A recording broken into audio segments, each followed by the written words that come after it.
Last ஒரு 2-3 டேஸா கண்டிப்பா இன்டர்நெட்ல வாழக்கூடிய எல்லாருமே ஒரு டாக்டராவது டாக்டருக்கு இவ்வளவு பெரிய அநீதி இழைக்கப்பட்டிருக்கு, அதை பத்தி ஏன் யாரும் பேச மாட்டேங்கிறீங்கன்னு கேட்கக்கூடிய ஒரு போஸ்டாவது பார்த்திருப்பீங்க. ஏன் நம்மளோட கமெண்ட் செக்ஷன்ல எத்தனையோ டாக்டர்ஸ், எத்தனையோ ஹெல்த் கேர் ஒர்க்கர்ஸ் வந்து எனக்கு கமெண்ட் பண்ணிருந்தாங்க இதை பத்தி பேசுன்னு சொல்லி. எனக்கு இன்ஸ்டாகிராம் கமெண்ட் செக்ஷனா இருக்கட்டும், டிஎம்ஸா இருக்கட்டும், எல்லா இடத்துலயும் கொல்கத்தா டாக்டரை பத்தி பேசுங்க அப்படிங்கிற ஒரு ரெக்வெஸ்ட்டை தான் வந்து எம்ஜி ஸ்குவாட் நீங்க எல்லாருமே வந்து என்கிட்ட வச்சிட்டு இருந்தீங்க. நிறைய பேர் என்ன நினைச்சிட்டு இருக்காங்கன்னு பாத்தீங்கன்னா, இது ஒரு கேஸை பத்தி எல்லாரும் ப்ரொடெஸ்ட் பண்ணிருக்காங்கன்னு. நோ, இன்னைக்கு வீடியோல ஒரு மிகப்பெரிய உண்மையை அட்ரஸ் பண்ண போறோம். இந்த ஒரு கொல்கட்டால நடந்த இன்சிடென்ட் என்னங்கறத உங்ககிட்ட எக்ஸ்பிளைன் பண்ணிட்டு அது வெளியே கொண்டு வரக்கூடிய உண்மை என்னன்னு பாத்தீங்கன்னா, இந்தியால இருக்கக்கூடிய ஒரு டாக்டருக்கு ஒரு மிகப்பெரிய துரோகம் இழைக்கப்பட்டு இருக்குது. ஆனா தெரிஞ்சோ தெரியாமலோ நம்ம மொத்த ஈகோ சிஸ்டமும் அதை தாண்டி போய்கிட்டே இருக்கும். உங்க என்ன நம்மள மாதிரி இருக்கிற எல்லாரையுமே நான் சேர்த்து சொல்றேன், நம்ம யாருமே கண்டுக்க மாட்டேங்கிறோம். அந்த ஒரு மிகப்பெரிய அநீதி டாக்டர்ஸ்க்கு இழைக்கப்பட்டு இருக்கிறது என்ன? இன்னைக்கு காஷ்மீர்ல இருந்து கன்னியாகுமரி வரைக்கும் எல்லா டாக்டர்ஸும் அவங்களோட ப்ரொடெஸ்ட சொல்லிட்டு இருக்காங்க. எங்களுக்கு சீக்கிரமா இதுல இருந்து ஒரு விமோச்சனம் வேணும், எங்களுக்கு ஒரு மிகப்பெரிய அநியாயம் இழைக்கப்பட்டு இருக்குதுன்னு சொல்லிட்டு. அது என்ன அநீதி அண்ட் அவங்க கேட்கக்கூடிய சொல்யூஷன் என்ன? கொல்கட்டால என்ன நடந்துச்சு அந்த ஒரு டாக்டருக்கு? இந்த 3 விஷயத்தையும் நான் டீடைல்டா உங்ககிட்ட சொல்ல போறேன். பட் அதுக்கு முன்னாடி நான் உங்ககிட்ட சொல்லணும்னு நினைக்கிறது ஒரு பெரிய தேங்க்ஸ். நானும் இதை ஸ்டார்டிங்ல ஒரு ஹெட்லைன் வாசிச்சவனு ஓகே ஒரு இன்சிடென்ட் ஏதோ கொல்கட்டால நடந்திருக்குன்னு தான் தாண்டி போனேன். பட் எம்ஜி ஸ்குவாட் நீங்க சப்ஸ்கிரைபர்ஸ் இத்தனை பேர் என்கிட்ட வந்து இதை பத்தி பேச தான் வந்து நானும் அதை டீடைல்டா வாசிக்க ஆரம்பிச்சேன். So thank you. இப்போ என்ன நடந்துச்சுங்கிறத உங்ககிட்ட சொல்ல ஆரம்பிக்கிறேன். ஹலோ எவ்ரிவான், நான் Madan Gowri and hello my dear MG squad.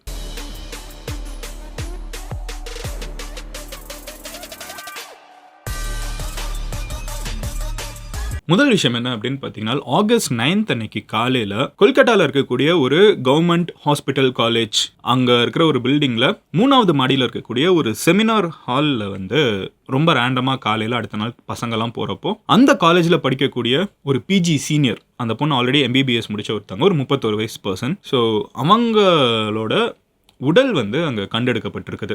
யாருமே எதிர்பார்க்கல. முந்தின நாள் நைட்டு 3 மணி வரைக்கும் டியூட்டி பார்த்துட்டு இருந்த ஒருத்தங்க, 36 மணி நேரம் கண்டினியூஸா டியூட்டி பார்த்துட்டு இருந்த ஒரு பொண்ணு காலையில் 7 மணிக்கு அந்த பொண்ணோட சடலத்தை வந்து பார்க்குறாங்க. அண்ட் அந்த சடலமும் பார்த்தீங்கன்னா பார்த்தாலே தெரியுது ரொம்ப ஸ்ட்ரகிள் பண்ணி யாரோ ஒருத்தங்க கொலை பண்ணியிருக்காங்கன்னு தெரியுது. ரொம்ப பார்த்த உடனே நிறைய பேர் பதறி கத்த ஆரம்பிச்சு உடனே அங்கே போலீஸ் வந்திருக்காங்க, எல்லாரும் வந்திருக்காங்க. உடலை வந்து கூராயிரு பண்ணுறப்போ நம்மளுக்கு தெரிய வந்திருக்கிறது என்னன்னு பார்த்தீங்கன்னா, அந்த பொண்ணு வந்து துன்புறுத்தி பட்டு கொல்லப்பட்டிருக்காங்க. அதே மாதிரி அவங்க உடல் வழியாக வந்து நிறைய துன்பங்களை வந்து ஒருத்தனால அனுபவிச்சிருக்காங்க அப்படிங்கிற எல்லா விஷயமும் தெரிய வருது. இது ஒரு பெரிய விஷயமா உடனே ஸ்டூடெண்ட்ஸ் எல்லாம் கொண்டு போக ஆரம்பிக்கிறாங்க. 36 மணி நேரம் அந்த பொண்ணு கண்டினியூஸா பேஷண்ட்ஸ்க்காக வேலை பார்த்த ஒரு டாக்டர், ஒரு பிஜி ட்ரெயினி ஒரு பொண்ணுக்கு இந்த நிலைமை அப்படிங்கிறது தெரிஞ்ச உடனே அங்க இருக்கக்கூடிய ஸ்டூடெண்ட்ஸ் வெளியே இமீடியட்டா ப்ரொடெஸ்ட் பண்ண ஆரம்பிக்கிறாங்க. இதுக்கு பின்னாடி என்ன நடக்குதுன்னு தெரியணும்னு சொல்லிட்டு. இதுக்கெல்லாம் அத்தாரிட்டி யாருன்னு பாத்தீங்கன்னா, ரெஸ்பான்சிபிள் யாருன்னு பாத்தீங்கன்னா, இமீடியட்டா அந்த காலேஜோட பிரின்சிபல் சொல்லலால அவர் என்ன தெரியுமா கமெண்ட் பாஸ் பண்ணிருக்காரு, அந்த பொண்ணையே அந்த செமினார் ஹாலுக்கு போனா வேற இடம் கிடைக்கலையா, அந்த செமினார் ஹால்குள்ளே போகக்கூடாதுன்னு தெரியாதா, அந்த நேரத்தில் அவங்க போகலாமா அப்படிங்கிற ஒரு கேள்வியை ரொம்ப இன்சென்சிட்டிவாக கேட்டிருக்காரு. இது ஸ்டூடெண்ட்ஸை இன்னும் ட்ரிகர் பண்ணியிருக்கு. ஒரு பெரிய ப்ரொடெஸ்ட் வெடிக்க ஆரம்பிக்குது. கடைசியில் போலீஸ் உள்ள இன்வால்வ் ஆகுறாங்க. பார்த்தீங்கன்னா ஒரு ஆள், இந்த ஒரு பர்சன் வந்து ஒரு போலீஸ் வாலண்டியர், அது போக வந்து அந்த ஹாஸ்பிட்டலில் ஒரு புரோக்கராக வேலை பார்த்துட்டு இருக்காரு. ஹாஸ்பிட்டலில் என்ன புரோக்கர் அப்படின்னு பார்த்தீங்கன்னா, போலீஸ் வாலண்டியர்னா போலீஸோட ஹெல்ப்பர், அந்த மாதிரி ஒரு வாலண்டியர். அவர் வந்து போலீஸ் வெல்ஃபேர் அசோசியேஷன் மீட்டிங்கை வந்து அதுக்கு முன்னாடி ஒரு 3 நாள் வேற வந்து கராக்பூரில் அட்டன் பண்ணிட்டு கொல்கட்டாக்கு வந்திருக்காரு. அந்த ஹாஸ்பிட்டலில் இவரோட வேலை என்னன்னு பார்த்தீங்கன்னா, கவர்மெண்ட் ஹாஸ்பிட்டலில் நம்ம பிரைவேட் ஹாஸ்பிட்டலில் பார்க்குற அளவுக்கு எல்லாமே ஈஸியாக கிடைக்காது கொல்கட்டாவில். ஒருத்தங்க உள்ள வந்தாங்கன்னா அவங்க எந்த டாக்டரை போய் பார்க்கணும், எக்ஸ்ரே எடுக்க சொன்னாங்கன்னா எங்கே போய் எடுக்கணும், அவங்களுக்கு பெட் வந்து கரெக்டாக எடுத்து கொடுக்குறது, இதுக்கெல்லாம் ஒரு ஆள் வந்து அங்கே வேலை பார்ப்பாங்க. அந்த வேலை தான் இந்த ஆள் பார்த்துட்டு இருந்திருக்கான். இந்த வேலையெல்லாம் பார்த்துட்டு இருக்கக்கூடிய இந்த ஆள் வந்து அவனுக்கு அங்கே ஸ்டே பண்றதுக்கு இடம் கூட இருக்குது. அதுதான் இங்க ஹைலைட். அந்த ஹாஸ்பிட்டல்லே ஸ்டே பண்றதுக்கு இடம் இருக்குது. அந்த ஹாஸ்பிட்டல்ல என்னென்ன தவறுகள் நடந்திருக்குன்னு இப்ப தெரிஞ்சிச்சுன்னா, இந்த பொண்ணு எவ்வளவு பெரிய இது தவிர்த்திருக்கக்கூடிய விஷயம், மொத்த சொசைட்டியை நம்ம தவிர்த்திருக்கக்கூடிய விஷயம் உங்களுக்கு தெரியும். ஸோ இந்த ஒரு பர்சன் என்ன பண்றான் அப்படின்னு பாத்தீங்கன்னா, 3 நாள் போலீஸ் வெல்ஃபேர் அசோசியேஷன் அட்டன் பண்ணிட்டு அதுக்கப்புறம் திருப்பி கொல்கட்டாக்கு வந்ததுக்கு அப்புறம் இந்த புரோக்கரா வேலை பார்க்குற ஒரு ஆள் வந்து பேஷண்ட்ஸ் யார் வந்தாலும் அவங்க கிட்ட ஒரு கமிஷன் வாங்கிட்டு கவர்மெண்ட் ஹாஸ்பிட்டலுக்குள்ள எல்லா வேலையும் முடிச்சு தந்து டாக்டரை பார்க்க வச்சு எக்ஸ்ரே எடுக்கிறது, ஸ்கேன் எடுக்கிறது எல்லாத்தையும் வாங்கி பார்க்குற வேலையை பார்த்துட்டு இருக்கான். ஒவ்வொரு பேஷண்ட்டுக்கு அவன் வந்துட்டு போயிட்டு இருக்கான். நைட்டு ஒரு 2 மணி அளவில் வந்து ஒரு பேஷண்ட்டை வந்து மறுபடியும் வந்து எக்ஸ்ரே எடுத்து கொடுத்துட்டு அந்த பேஷண்ட்டோட சொந்தக்காரங்க, பேஷண்ட்டை வந்து ஹாஸ்பிட்டல் அட்மிட் பண்ணியாச்சு, அந்த பேஷண்ட்டோட சொந்தக்காரங்களோட ஹாஸ்பிட்டல் பில்டிங்க்கு பின்னாடியே கேம்பஸுக்குள்ளேயே சரக்கு அடிச்சிருக்காங்க 2 பேரும் சேர்ந்து. இது எவ்வளவு முக்கியமான விஷயம் யோசிச்சு பாருங்க. கவர்மெண்ட் ஹாஸ்பிட்டல் பின்னாடி கொல்கட்டால சரக்கு அடிச்சிருக்காங்க. சரக்கு அடிச்சு முடிச்சுட்டு அந்த ஆள் வந்து கரெக்டா செமினார் ஹாலுக்கு போயிருக்கான். 3வது மாடியில் இருக்கக்கூடிய செமினார் ஹாலில் போயிருக்கான். அந்த பொண்ணு இந்த சைடு பேரலா பார்த்தீங்கன்னா ஸ்டூடெண்ட்ஸோட ஃப்ரெண்ட்ஸோட எல்லாம் சாப்பிட்டு 36 hours டியூட்டி கண்டினியூஸா, 24 hours இல்லை, 24 மணி நேரம், ஒரு நாள் முழுசா இல்லை, 36 மணி நேரம் அந்த பொண்ணு கண்டினியூஸா டியூட்டி பார்த்துட்டு 3 மணிக்கு அவங்க வந்து அந்த செமினார் ஹாலில் தூங்க போறாங்க. ஏன் அவங்க செமினார் ஹாலில் தூங்க போகணும்? ஒரு டியூட்டியில் இருக்கக்கூடிய ஒரு டாக்டர், ஒரு பிஜி ட்ரெயினி ஏன் செமினார் ஹாலில் தூங்க போகணும்? இந்த ஆளு சரக்கு அடிக்கிற ஒருத்தன் இருக்கான், புரோக்கர், அவனுக்கு வந்து தங்குறதுக்கு இடம் இருக்குது, இந்த டாக்டருக்கு தங்குறதுக்கு இடம் கிடையாது. நைட்டு ரெஸ்ட் எடுக்கணும்னாலும் அதுக்குன்னு தேவையான ஃபெசிலிட்டி இல்லை. ஸோ இந்த பொண்ணு வந்து எங்க ரெஸ்ட் எடுக்கிறதுன்னு தெரியாம ஒரு செமினார் ஹாலுக்கு போறாங்க. அந்த பிரின்சிபல் நக்கலா கேட்டர்ல எதுக்கு போறாங்கன்னு, ஏன்னா நீங்க வந்து ஒழுங்கா ரெஸ்ட் எடுக்க கூட இடம் கொடுக்கலடா. அந்த பொண்ணு வந்து அங்க போய் ரெஸ்ட் எடுத்துட்டு இருக்காங்க. அப்போ இந்த ஃபுல் சரக்கு அடிச்ச இவன் வந்து அந்த ஹாஸ்பிட்டல்ல யோசிச்சு பாருங்க, ஒருத்தன் இவ்வளோ போதையில ஹாஸ்பிட்டலுக்குள்ள சுத்த முடியும்னா யோசிச்சு பாருங்க. ஃபுல் போதையில அவன் வந்து உள்ளுக்குள்ள என்டர் ஆகி 3வது மாடிக்கு போய் எல்லா தவறுகளையும் பண்ணி முடிச்சு அந்த பொண்ணை கொல்லவும் செஞ்சுட்டு அதுக்கப்புறம் அங்கே அவன் வெளியே வரான்.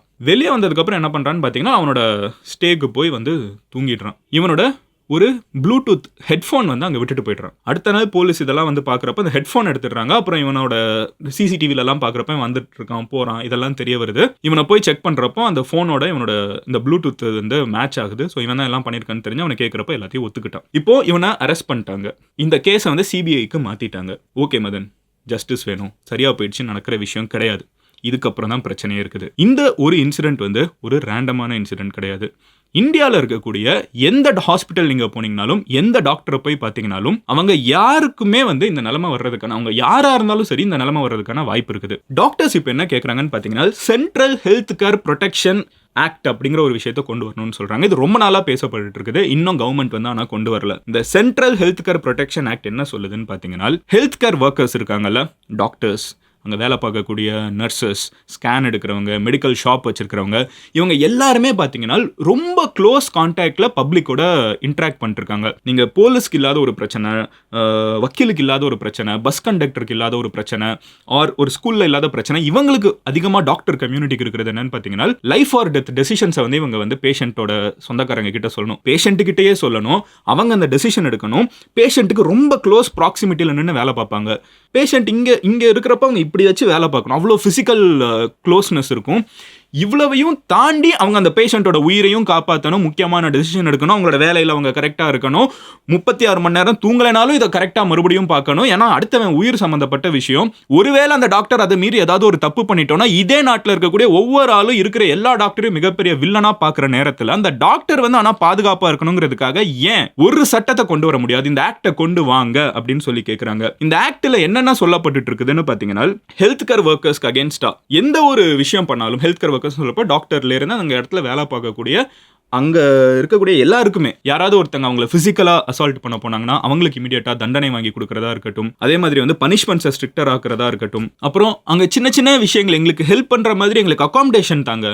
டாக்டர்ஸ் வந்து பார்த்தீங்கன்னா மணிக்கணக்காக ஹாஸ்பிட்டலில் இருக்காங்க. நம்ம மெடிசன் அப்படிங்கிற ஒரு விஷயத்தை பேசுகிறப்பமே டாக்டர்னு ஒன்று பேசினாலே அவங்க நிறைய சம்பாதிப்பாங்கன்னு மட்டும் பேசிட்டு போயிடுறோம். டாக்டர் சம்பாதிக்கிறாங்கன்னா அவங்க அதுக்கேற்ற மாதிரி வேலை பார்க்குறாங்க, அவங்களோட ஸ்கில் செட் அந்த மாதிரி இருக்குது. அதில் பொறாமப்படுறதுக்கு எந்த விஷயமும் இல்லை. ஆனால் அவங்களுக்கு பாதுகாப்பு இருக்கான்னு கேட்டிங்கன்னா, இன்னைக்கு சராசரியாக நம்ம பார்க்கக்கூடிய எந்த வேலையில இருக்கக்கூடிய ஒரு பேசிக்கான பாதுகாப்பு கூட டாக்டர்ஸ் கிட்ட கிடையாதுங்கிறத யதார்த்தமான ஒரு விஷயம். ஒருத்தன் வந்து ஒரு கொலையை பண்ணிட்டு அவன் ஜெயிலுக்கு போகிறதுக்கு முன்னாடி அவனை வந்து ஒரு டாக்டர் கவர்மெண்ட் ஹாஸ்பிட்டலில் கூப்பிட்டு போய் அந்த டாக்டர் வந்து அசஸ் பண்ணணும். அவன் கொலைகாரன், சைக்கோவா இருக்கலாம், அவன் கொலை பண்றது ஒரு ஹாபியா கூட வச்சிருக்கலாம். ஆனால் அவன் கூடயும் தைரியமா நின்று அவனோட உயிரையும் காப்பாற்ற வேண்டியது வந்து டாக்டர் கிட்ட இருக்கும். கையில கத்தி இருக்கும், சிரிஞ்சு இருக்கும், எல்லாமே இருக்கும். அந்த நேரத்தில் அங்க போலீஸ் ப்ரொடெக்ஷன் தேவை. அந்த நேரத்தில் மட்டும் இல்லை, டாக்டர்ஸ் கவர்மெண்ட் ஹாஸ்பிட்டலில் மட்டும் இல்லை, பிரைவேட் ஹாஸ்பிட்டலில் யோசிச்சு பாருங்க. சின்ன சின்ன ஹாஸ்பிட்டல்ஸ், பிரைவேட் ஹாஸ்பிட்டல்ஸ், குட்டி குட்டி ஹெல்த் கேர் ஸ்பேஸ், நீங்கள் எங்கே போய் பார்த்தீங்கன்னாலும் டாக்டர்ஸ்க்கு வந்து இருக்கிறதுல வித்தியாசமான பீப்புள் சொசைட்டியில் யார் யார் இருக்காங்களோ அத்தனை பேர் இவ்வளோ டைரெக்டாக க்ளோஸ் ப்ராக்சிமிட்டியில் ஆக்சஸ் பண்ணுறப்போ அவங்களுக்கு தேவையான செக்யூரிட்டி ப்ரொவைட் பண்ண வேண்டியது இந்திய அரசாங்கத்தோட கடமை. டாக்ஸ் கட்டுறது எல்லா மக்களும் கட்டுறோம், டாக்டர்ஸ் கொஞ்சம் அதிகமாக கட்டுறாங்க, ஏன்னா அவங்க அதிகமாக சம்பாதிக்கிறாங்கன்னே வச்சுப்போமே. அந்த ஆர்குமெண்ட்டை வச்சு படி பார்த்தாலும் இருக்கிறதுல அதிகமாக டாக்ஸ் கட்டக்கூடிய ஒரு ப்ரொஃபஷன் பீப்புள் யாருன்னு பார்த்தீங்கன்னா டாக்டர்ஸ். அப்போ அவங்களுக்கு தேவையான செக்யூரிட்டியும் கொடுக்க வேண்டியது இந்திய அரசாங்கத்தோட வேலை தானே. இந்திய அரசாங்கம் வந்து நான் வந்து சொல்றப்போ இந்திய அரசாங்கம் டைரக்டா ஒரு கவர்மெண்ட்டை பத்தி பேசல, எல்லா கவர்மெண்ட்டை பத்தி தான் பேசுறேன். நீங்க போய் பார்த்தீங்கன்னா நம்மளோட டாக்ஸ் மணி எல்லாத்தையுமே ஹெல்த் கேர்ல நம்ம நிறைய ஸ்பெண்ட் பண்ணிருக்கோம். ஆனால் அந்த ஸ்பெண்ட் பண்ணக்கூடிய மணி எல்லாம் எங்க போகுதுன்னு பார்த்தீங்கன்னா மக்களுக்கான வெல்ஃபேர்ல நிறைய போகுது, நல்ல விஷயம். ஆனால் அதில் ஒரு பர்சன்டேஜ் வந்து கண்டிப்பா டாக்டர்ஸோட சேஃப்டிக்கும் ப்ரொடெக்ஷனுக்கும் அவங்களோட மென்டல் பீஸுக்கும் போகணுங்கிறத 100% நம்புறேன். ஏன் ஒரு டாக்டர் 36 மணி நேரம் ஒரு ஹாஸ்பிட்டல்ல கண்டினியூஸா வேலை பார்க்க வேண்டியது இருக்குதுன்னு எனக்கு அது யோசிச்சிருக்கீங்களா? உங்களுக்கு தெரிஞ்ச யாராவது ஒரு டாக்டர் இருந்தாங்கன்னா அவங்க கிட்ட அவங்களோட லைஃப் ஸ்டைலை கேட்டு பாருங்களேன். இருக்கிறதுலே அன்ஹெல்தியான லைஃப் ஸ்டைலில் வாழ்ந்துட்டு இருக்குது இன்னைக்கு டாக்டர்ஸ் தான். ஏன்னா ஊருக்கெல்லாம் அட்வைஸ் பண்றாங்க, அவங்களுக்கு தெரியும் எது கரெக்டான விஷயம். ஆனால் அவங்களால அந்த வாழ்க்கையை வாழ முடியாது. ஏன்னா நம்ம நாட்டில் வந்து அதிகமான பேஷன்ஸ் இருக்காங்க, நம்ம நாட்டில் இருக்கிற மக்களுக்கு வந்து அதிகமான சேவைகள் பண்ண வேண்டியது இருக்குது. அண்ட் அப்படி ஒரு மெடிக்கல் ஹெல்த் கேர் வந்து அவங்க ப்ரொவைட் பண்றப்போ ஒரு நார்மலான 9 to 6 ஜாப் அவங்க கனவுல கூட நினைக்க முடியாது. உங்களுக்கு ஒரு டாக்டர் ஃப்ரெண்ட் இருந்தா போதும், அவங்க கிட்ட அவர் நீங்க டாக்டரா இருந்தீங்கன்னா உங்களுக்கு ஆப்வியஸா தெரிஞ்சிருக்கும். உங்க ஃப்ரெண்ட் யாராவது டாக்டரா இருந்தாங்கன்னா நைட்டு 12 மணிக்கு எத்தனை தடவை வீட்டை விட்டு கிளம்பி போயிருக்காங்கிறத பாருங்க, நைட்டு 3 மணிக்கு எத்தனை தடவை கிளம்பி போயிருக்காங்கிறத பாருங்க. 24 மணி நேரமும் படிச்சு கஷ்டப்பட்டு நீட்டை கிராக் பண்ணி அதுக்கப்புறம் டாக்டர் அதுக்கப்புறம் பிஜி படிக்கிறதுக்கு மறுபடியும் இன்னொரு ஒரு நீட் எழுதி அதுக்கும் அப்புறம் டாக்டர் ஆகி முடிஞ்சு வீட்டில் இருக்கிற அப்பா அம்மா கிட்ட வந்து 30 வயசு வரைக்கும் என்னை சப்போர்ட் பண்ணுங்கன்னு சொல்லி எல்லாத்தையும் முடிச்சுட்டு ஹாஸ்பிட்டல்ல வந்து 36 மணி நேரம் வேலை பார்த்தா ஒருத்தன் ஹாஸ்பிட்டலுக்குள்ளேயே குடிச்சிட்டு வந்து ஒரு பொண்ணை கொண்டுட்டு போவான். அதை நம்ம வேடிக்கை பார்த்துட்டு இருப்போனா என்ன மாதிரி சொசைட்டி இது? டாக்டர்ஸ் கேட்குறது ரொம்ப சிம்பிளான விஷயம். ஒரு ஓலா ஊபரில் பண்ணுறதை வந்து ஒரு கவர்மெண்ட்னால பண்ண முடியாதா? நீங்கள் ஓலாவோ ஊபர்லையோ போனீங்கன்னா எமர்ஜென்சி ஹெல்ப்லைன் ஒரு பட்டன் வச்சுருப்பாங்க ஆப்பில், எமர்ஜென்சி பட்டன் அப்படின்னு சொல்லிட்டு அங்கங்கே ரெட் பட்டன் இருக்கும். ஏன் இதை கவர்மெண்ட் ஹாஸ்பிட்டல்ஸில் ப்ரொவைட் பண்ண முடியாதா? ஏன் கவர்மெண்ட் ஹாஸ்பிட்டல் மட்டும் எல்லா டாக்டர்ஸ்க்கு இதை ப்ரொவைட் பண்ண முடியாதா? இதுக்கு என்ன செலவாயிட போகுது? இந்த சிஸ்டம் நம்ம வந்து உருவாக்க முடியாதா? பஸ்லலாம் இன்னைக்கு கொண்டு வந்துட்டு இருக்காங்க. நான் சொல்றேன்ல, ஒரு ஆப்காரன் கொண்டு வரதை வந்து இந்திய அரசாங்கத்தினால கொண்டு வர முடியாதா? டாக்டர்ஸுக்கு ப்ரொடெக்ஷன் தேவை. டாக்டர்ஸுக்கு ப்ரொடெக்ஷன் வேணும்னு சொல்கிறப்போ ஒரு ஹாஸ்பிட்டலையும் சின்ன ஹாஸ்பிட்டல்லேருந்து மிகப்பெரிய ஹாஸ்பிட்டல் வரைக்கும் அந்த ஹாஸ்பிட்டலோட சைஸ்க்கு ஏற்ற மாதிரி அங்கே வந்து ஒரு போலீஸ் நிற்கணும். ப்ரைவேட் ஹாஸ்பிட்டல்ஸ் கூட அவங்களோட டாக்டர்ஸை மோஸ்ட்டாக பார்த்துப்பாங்க, அவங்களுக்கு தேவையான ப்ரைவேட் செக்யூரிட்டி இருக்கும். கவர்மெண்ட் டாக்டர்ஸ்க்கு அதுவும் அவங்க இன்னும் அதிகமான மக்களை ஃபேஸ் பண்ண போகிறாங்க. அவங்க அந்த ஸ்கேல் ஆஃப் ஆப்ரேஷன்ஸை யோசிச்சு பாருங்க, ஸ்கேல் ஆஃப் பேஷண்ட் விசிட்டை யோசிச்சு பாருங்க. அதுக்கு வந்து போலீஸ் ப்ரொடெக்ஷன் 100% தேவை. அண்ட் இவ்வளோ க்ளோஸ் ப்ராக்சிமிட்டியில் நான் நிற்க மாட்டேன், நான் தள்ளி தான் நிற்பேன் டாக்டர்ஸ் இன்றைக்கும் சொல்லலை. எங்களுக்கு ப்ரொடெக்ஷன் வேணுங்கிற ஒரு விஷயத்தை தான் கேட்குறாங்க.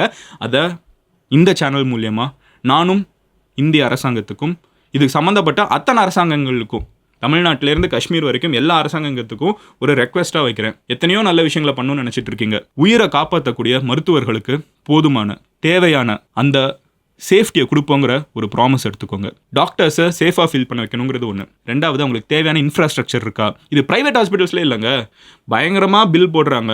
எல்லாம் கடைசியில் பார்த்தீங்கன்னா ஏதாவது ஒரு ஓனர் வந்து சம்பாதிச்சுட்டு போயிடுறாங்க. ப்ரைவேட் ஹாஸ்பிட்டல்ஸில் டாக்டர்ஸுக்குன்னு ஸ்டே பண்ணுறதுக்கு அகாமடேஷன் கரெக்டாக இருக்கணும். கவர்மெண்ட் ஹாஸ்பிட்டலையும் அகாமடேஷன் கரெக்டாக கொடுக்கப்படணும். ஏன் நீட் பிஜி படிச்சுட்டு இருக்கிற ஒரு ட்ரெயினி பொண்ணுக்கு வந்து அதெல்லாம் கொடுக்கக்கூடாதுன்னு ஏதாவது சட்டம் இருக்கா? ஏன் அவங்க மட்டும் எந்த விதத்தில் கம்மியாக போயிட்டாங்க? அந்த பொண்ணுக்கும் அங்கே அகாமடேஷன் இருந்திருக்கணும். ஏன் இல்லைங்கிறதா மிகப்பெரிய கேள்வி. அந்த ஹாஸ்பிட்டலில் மட்டும் இல்லை, எத்தனை ஹாஸ்பிட்டலில் டாக்டர்ஸ்க்கு ப்ராப்பரான அகாமடேஷன் இருக்குங்கிற கேள்விக்கு பதில் ஹாஸ்பிட்டல் ஓன் பண்ணுற உங்களில் எத்தனை பேர்னால பதில் சொல்ல முடியாது. என்னமோ அவங்க அதிகமாக சம்பாதிக்கிறாங்கிற ஒரு லேபிளை வச்சுட்டு சொசைட்டியில் வந்து டாக்டர்ஸை பற்றி பேசாமல் இருக்கும். அதுக்காக யார் உழைச்சாலும் அவங்கவுங்க ஸ்கில் செட்டில் அவங்கவுங்க சம்பாதிக்க தான் போகிறாங்க. ஆனால் உயிரை பணயம் வச்சு அடுத்தவங்க உயிரை காப்பாற்றுறவங்களுக்கு அவங்களோட உயிருக்கே உத்தரவாதம் இல்லைன்னா நம்ம நாட்டில் ரொம்ப முக்கியமான பில்லர்னு சொல்லக்கூடிய ஹெல்த் கேர் சிஸ்டமே உடஞ்சு போயிடும். இன்னைக்கு இவ்வளோ பெரிய ஒரு துன்பம் நடந்து முடிஞ்சதுக்கப்புறம் யோசிச்சு பாருங்களேன், இந்தியாவில் எத்தனை பொண்ணுங்க டாக்டர்ஸாக இருக்காங்க. பசங்களையும் இன்னைக்கு நம்ம சேர்த்துப்போம். அப்படி வந்து பாகுபாடு பார்க்கணும்னு கூட அவசியம் இல்லை. ஒவ்வொருத்தங்களோட அப்பா அம்மா வந்து இந்த சம்பவத்தை பார்த்ததுக்கப்புறம் நிம்மதியாக தூங்குவாங்களா? தூங்க முடியாது. ஆனாலும் அவங்க யாரும் அங்கே போகிறத நிறுத்த போகிறதில்ல. மறுபடியும் 36 மணி நேரம் 48 மணி நேரம் போய் ஹாஸ்பிட்டலில் ஒவ்வொரு ட்ரெயினி ஸ்டூடெண்ட் வரைக்கும் போய் உட்காந்துட்டு இருக்க போகிறாங்க. அதில் எதுவும் மாற்றம் இல்லை. அவங்க கேட்குறது ரொம்ப பேசிக்கான விஷயம். எங்களுக்குன்னு தேவையான மரியாதை கூட விட்டுருங்க, எங்களுக்குன்னு தேவையான பாதுகாப்பை, எங்களுக்குன்னு அந்த மேஸ்லோஸ் ஹையரார்க்கின்னு நம்ம எல்லாருமே பேசுவோம்ல, எல்லாருக்கும் தேவையான விஷயங்கள்னு இந்த உடைமை, சாப்பாடு, ஸ்டே எல்லாம் முக்கியமான விஷயம். அதையெல்லாம் கரெக்டாக கொடுங்கன்னு தான் கேட்குறாங்க. தயவு செஞ்சு அதை கொடுப்போங்கிற ஒரு ப்ராமிஸ் எடுத்துக்கிட்டு இந்த வீடியோ நான் முடிச்சுக்கிறேன். தயவு செஞ்சு இந்த வீடியோ நிறைய பேர்கிட்ட ஷேர் பண்ணுங்க. Not just doctors, share it in groups. ரேண்டமாக ஸ்டோரியில் போடுங்க, குரூப்ஸில் போடுங்க, ட்விட்டரில் போடுங்க, ஃபேஸ்புக்கில் போடுங்க, வாட்ஸ்அப்பில் போடுங்க. எல்லாரும் பார்த்து தெரிஞ்சுக்கட்டும். ஒரு கம்யூனிட்டியாவே வந்து சம்பாதிக்கிறாங்கன்னு சொல்லிட்டு ஓரமாக வச்சுட்டு போகும் காலகட்டம் இல்லை இது. அவங்க அனுபவிக்கிற கொடுமைகள் நிறைய. அதை இன்னைக்கு நம்ம உறக்க சொல்ல வேண்டிய காலகட்டத்துக்கு வந்துட்டோம். பாய். Hoping for a change. Jai Hind.